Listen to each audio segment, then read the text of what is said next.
Episode 69 of the podcast. This week we're talking about planning for times when a dog is in pain or experiencing discomfort. How can we help a dog prepare for something that may or may not happen in their lifetime?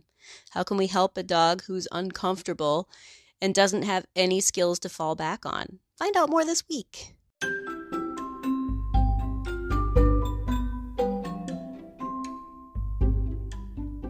You're listening to the Creating Great Grooming Dogs podcast. I'm Chrissy Newmeyer-Smith. I'm a certified professional groomer, a certified behavior consultant for canines, a certified professional dog trainer, and the owner of Happy Critters in Nashua, New Hampshire.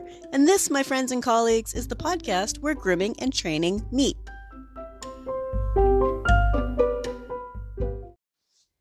At some point in a dog's life, it's very likely that they'll need human help while they're in pain or discomfort.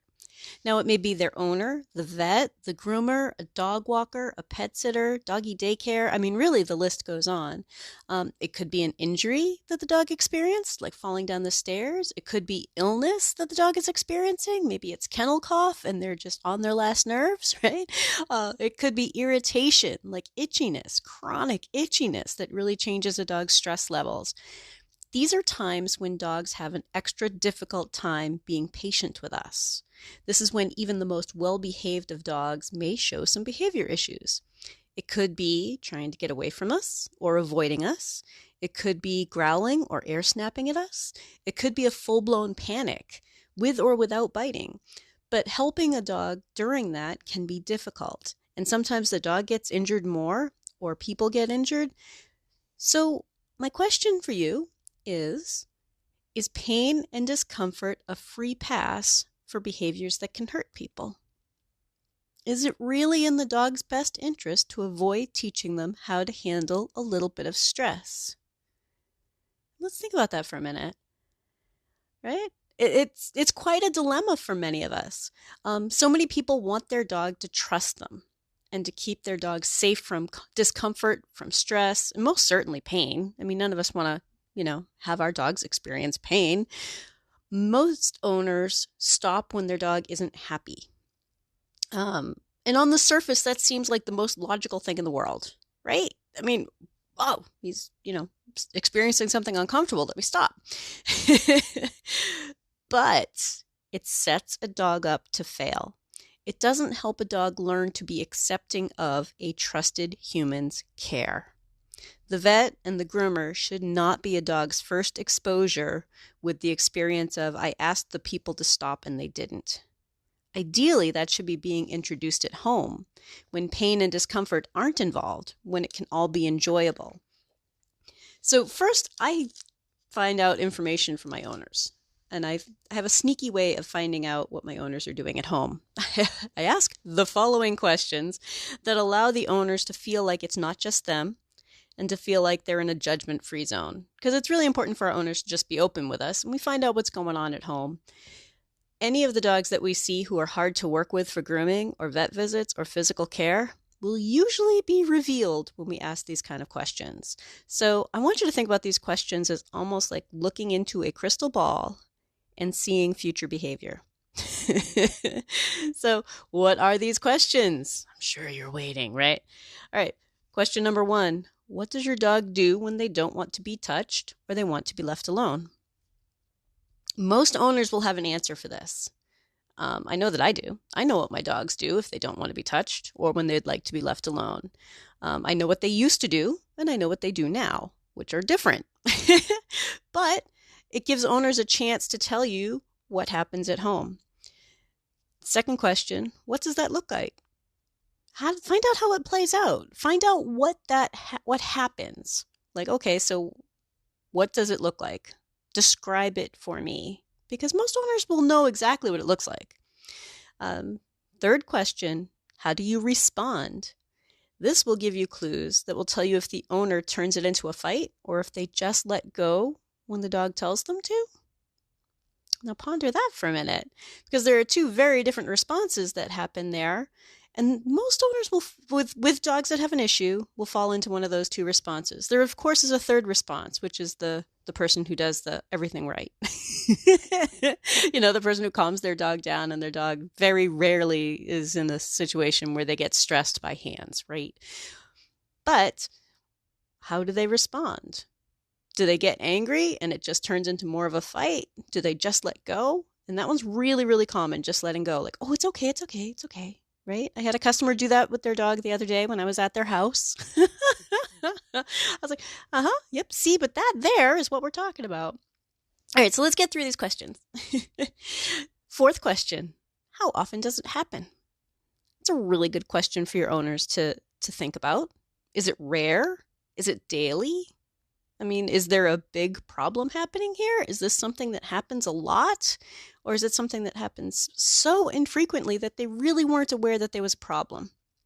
And many owners don't know that they have a problem at home. So these are the kind of questions that will help them understand if there's a problem or not, right? Number 5, when does it happen?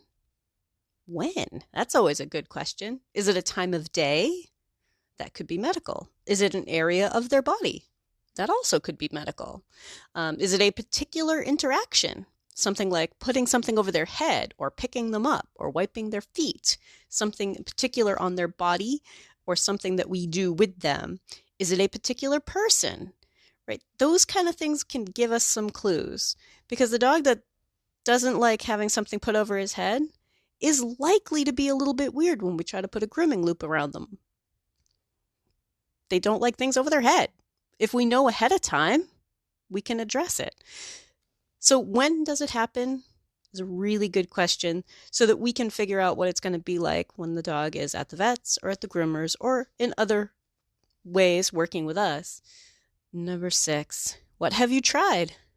I mean, if they're aware that there's a problem, it's likely that they have tried something. They might not have tried anything. They might be looking at you like, well, of course he acts like that.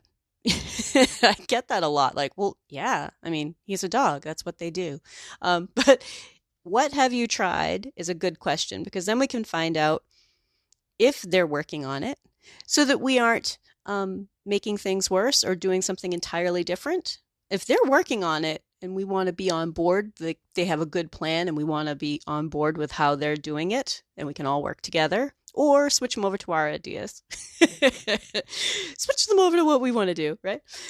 All right, but what have you tried was question 6. Question 7, what were the results? Did the problem get better, stay the same, or get worse? Plain as day, right? If owners are working on something, they should be able to just honestly tell you, is the problem getting better? Is it staying the same, or is it getting worse? Because then we can help them figure out what might work better. Or tell them, you're doing a really nice job. Let's refine it a little bit more. Okay. Question number 8. This one's a big one too. What do you think your dog will do with us when we don't respond the same way you do? That's been a big one for many of my customers, because it gets them thinking about it. And also, they usually have an intuitive hit. You know, do they suspect that this dog would bite them if they didn't back off when the dog tells them to? Owners will figure that out. They'll be like, well, wait a minute.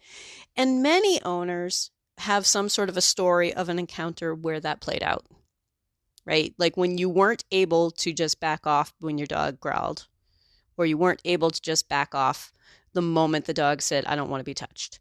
Right? If you actually had to corner him or something and pull him out to take something off of his fur, like they usually have some sort of a story that will guide them to realizing that they have a bigger problem. Dogs need to learn to trust us. They need to learn that our hands are a safe zone. So those are the questions that I ask, just trying to get our owners to think about what the problem is, if there's a problem, but also where it's going to occur, how bad it's going to be, and then we can guide them to some solutions. So the questions again, what does your dog do when they don't want to be touched or they want to be left alone? What does it look like? How do you respond? How often does it happen? When does it happen? What have you tried? What were the results? And what do you think your dog will do with us when we don't respond the same way you do? So in the next part, we're going to talk about some owner homework and some things that we can teach the dog to do so that we can help a dog learn to trust us and be prepared for stressful times. Be prepared if something is stressful or painful or uncomfortable. If you're enjoying this podcast, please remember to subscribe so that you don't miss any episodes, and tell all of your friends. Here's some owner homework to help prepare a dog for unpleasant and/or painful experiences with the people who care about them. One of those things is to teach your dog that your hands are safe and learn to calm your dog with your touch. Now, that could be your own dog, that could be a dog on your table. It's going to be easier if the people are also doing it at home.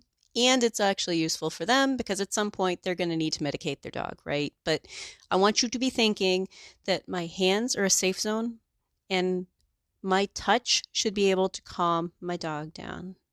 It's really important. Safe doesn't mean pain-free or free of discomfort, but it does mean gentle and loving handling. It should be kind of a we'll get through this together feeling. And I wish that we could make a contract with a dog that says, I'll never do anything to hurt you. I mean, I think we all feel that way, but instead, the contract I made with the dogs is, I'll never hurt you to be mean. It's still a message of trust. My own pets have all been comfortable coming to me when something hurts, something unpleasant is going to be happening. They feel safe with me doing painful and uncomfortable things. And my customers' animals learn to trust me this way too. But in my own pets, definitely. And because they feel comfortable in my hands, they are much better about like, okay, we're going to get through this together. And someone else is able to do that too. It's not that they're going to be perfect if, the neighbor's kids come over and try to, clip a toenail or something. That's not what we're talking about. What we're talking about is expert care and home care with a handful of people that your dog should feel comfortable with their touch. So how can we help a dog learn that our touch is calming without causing any pain or discomfort? Right? How can we prepare them for pain and discomfort and the kind of things that we would need to do without causing any? So I ask my owners to start that out during play. Something pleasant is happening, they're playing, good things are happening, and while the dog is being silly, help the dog learn how to switch gears by getting your hands on them and using your hands to calm them down. Get your hands on them and help them calm down. The game they were playing doesn't start up again until the dog gives an effort to settle down a bit. Right? It doesn't necessarily mean that the dog has to stop and the game is over and the dog has to lay down on their side but just something that helps them shift gears. In the beginning, it can be as simple as just not trying to get away from your hands. Later, it can be being picked up or handled in a particular area, something that's much more difficult. But keep it easy in the beginning. Keep it as part of play. Play, relax into my hands. Play, relax into my hands. And make it really obvious when relax into my hands is over. Like, okay, we're going to play, we're goofing off. All right, let's just relax a little bit. Yeah, you need to calm down. Nice. Okay, now you can go ahead and play again. The reason is that even though there's no pain or discomfort involved, for some dogs, being asked to calm down from play can be mildly frustrating, but not particularly mean, right? We're not torturing them, right? But we do have to help them learn to switch gears to someone needs to do something with me, on me, around me, and I need to switch gears. By doing it this way, it's a little bit frustrating, maybe, but very quickly just becomes something that we do. It could be a little bit stressful when we don't want it to be. We want to make it pleasant because the goal is for the dog to learn how to switch from what I want to do to what you want to do. It's a little bit of self-control. It's a self-control game that owners need to play with their dogs, but we can also do it a little bit too. So for instance, when I'm grooming a puppy and I have them on my table, there's lots of silly talking kisses and stuff. And then there's let's relax. My hands are on them, slow, deep breath, and we relax a little bit. And then it's like, hey, that was really good. All those silly little noises that we make. But that's even just one little step toward, okay, learn to relax with me. learn to calm down with me. So the dogs that I groom, I really like the fact that they've learned to trust me, even if it's something unpleasant, right? Because unpleasant is going to happen. I groomed one of my senior dogs today, and I mean, she's still with us. Every single time we make another appointment, we're wondering if she's going to make it, but she's still with us and we're grooming her, but she's blind, entirely blind. She doesn't even have her eyes anymore. Getting a little bit deaf, definitely shaky, and I can still calm her in my hands because we have this long history together that even if she's shaky, even if she starts to get a little bit nervous, I can calm her down in my hands again. And maybe not everybody can do it. I guess sometimes they've had a little bit of trouble calming her down, but she knows me. She might not be able to see me and hear me, but I know she knows my scent. She definitely has a response to me, and I get my hands on her. All right, let's calm down. And especially at this age she's at, it is unpleasant. Grooming is unpleasant. You know, she just wants to lay down and go to sleep, but she refuses to lay down on the grooming table. I'm sure you guys have all seen that. Trainers, you might not be aware that there are a lot of dogs out there that are just insist that nope, I'm one of the kids. I can still stand on a grooming table. Yeah, she just will not lay down on the grooming table. Sometimes I can get her to sit, and that's perfect, but it's pretty rare. So she's stressing herself out. She's putting weight on her legs longer than she's used to, and she needs help calming down. And I find that across the board with my customers, even when occasionally I'm the one who helps hold veins for blood drawing. One of my customers has an in-home vet, and a couple times we've just synced up our appointments so that I get the dog groomed and then she comes over and we draw blood because the dog will be fine for me for blood drawing. So it's not about causing stress and fear. It's about preparing them for stress and fear and unpleasantness and pain because it's fair to the dog. We need to prepare them. They need to know that, okay, I'm in a safe place. When I'm in your hands, I'm in a safe place. I'm going to give you a few more examples. Years ago, one of my kitties, now I taught my cats this too. I've worked with lots of different types of animals. I just decided at one point in my life where I'm like, okay, I can't be everything for everybody. So I'm focusing in on the dogs.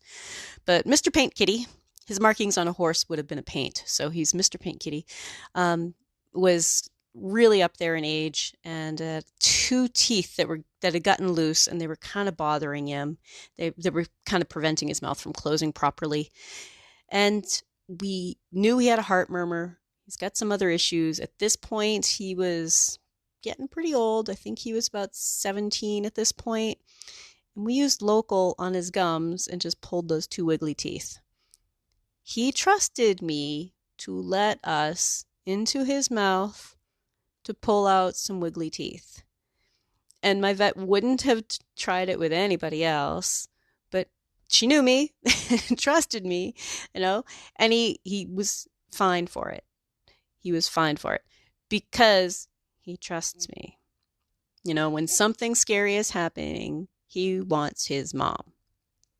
Right? My dogs are like that too. Something scary is happening. If I get my hands on them, it's like, thank goodness, okay, everything's going to be okay. Now, you might think that that's because of a particular bond with my animals, but really it's because it's something we practice pretty often. So when I asked the question in the last part, what does your dog do when they don't want to be touched or when they want to be left alone? I think it's okay for dogs to not want to be touched or to want to be left alone. It's just a matter of them feeling comfortable if we have to override that. So sometimes we have to work on overriding that. Like, I can't just let you off the hook right now, buddy. I need to check your foot. Okay? Times when that would come in, because I know, like I said, there are a lot of people out there who will just let go. Oh, no, we're not going to continue. We're just going to let go. And I understand why and the thought behind it, but let me give you one example. So you're trimming a dog's nails. Dog jumps around, gets squirrely, which is when many dogs get quicked. They don't get quicked because they were holding still. It's pretty rare that a dog gets quicked because they were holding still. They were already being silly or did something, and that's when an accident happens. But we can't just stop because that nail's bleeding, right? We need something that helps a dog switch gears and like, okay, let me get the quick stop. Let me help you with your boo-boo toe. Boo-boo toe needs help, right? We need to help them switch gears and to feel comfortable with us. And if we do that through play, if we do that when something pleasant is happening and they just are now experiencing, I was super, super happy and now I'm differently happy, or I'm a little bit less happy. Now, that doesn't mean as soon as the dog starts to play, like you come home from work, the dog's been home for 8 hours, and you walk in and just insist that the dog calm down in your hands, because that's kind of unfair. Like, play with your dog first, get him a little bit tired, but help him to calm down. And it's something core to what I teach my training customers. And with my training customers, we go through a wide variety of different skills like that. But it's a little bit of self-control. Like, okay, I need to switch gears. I need to think, even though what I really want to do is play.